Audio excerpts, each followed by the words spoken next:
ভোটের দিন যত ঘনিয়ে আসছে রাজধানী সহ সারা দেশে ততই বাড়ছে নির্বাচনী আচরণবিধি লঙ্ঘনের ঘটনা। আইন থাকলেও মানছে না প্রার্থী ও তাদের কর্মী সমর্থকরা।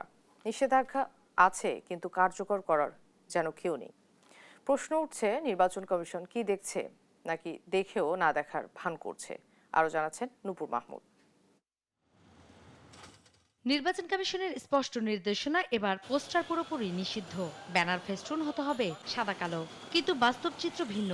ঢাকা সহ বিভিন্ন সংসদীয় এলাকায় এখনো রঙিন পোস্টার ও ব্যানারের ছড়াছড়ি। শুধু পোস্টার নয়, বিধি লঙ্ঘন করে প্রতিদ্বন্দ্বী প্রার্থী ও সমর্থকদের প্রচারে বাধা দেওয়ার ঘটনাও ঘটেছে বিভিন্ন এলাকায়। প্রশ্ন উঠেছে, আইন কি কেবল কাগজেই আছে?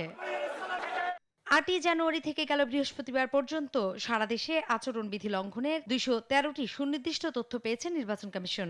এর মধ্যে ১৩৭টি মামলা হয়েছে, আর জরিমানা আদায় হয়েছে ১৩,৯৪,৩০০ টাকা। সর্বশেষ একদিনেই ২১টি আসনে ১৮টি মামলা এবং ১,৭০,০০০ টাকা জরিমানা করা হয়। ৪০ বছর ধরে অসংখ্য খুশির মিছিলে ছিল আইডিয়ালসে, থাকবে আগামীতেও।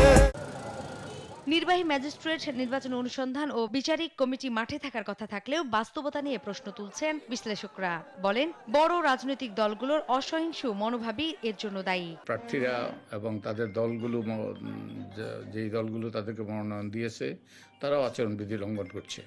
তো এই আচরণবিধি লঙ্ঘন যদি ঠেকাতে হয়, তাহলে নির্বাচন কমিশনকে কঠোর ব্যবস্থা নিতে হবে। একই সাথে আইন শৃঙ্খলা রক্ষার বাহিনীকেও তাদের করণীয় করতে হবে। পরিস্থিতি আরো ভয়াবহ হতে পারে এমন আশঙ্কা জানিয়ে তারা বলেন, পরিস্থিতি উত্তরণে ইসির দৃশ্যমান কঠোরতা এবং আইন শৃঙ্খলা বাহিনীর জোরালো ভূমিকা এখনই জরুরি। নির্বাচন কমিশনের দায় আছে যে আচরণবিধি যারা লঙ্ঘন করে তাদের বিরুদ্ধে ব্যবস্থা নেওয়ার, এবং নির্বাচন কমিশন যদি তা না করে, তাহলে যদি কেউ অন্যায় করে পার পেয়ে যায়, তাহলে অন্যায় উৎসাহিত হয়।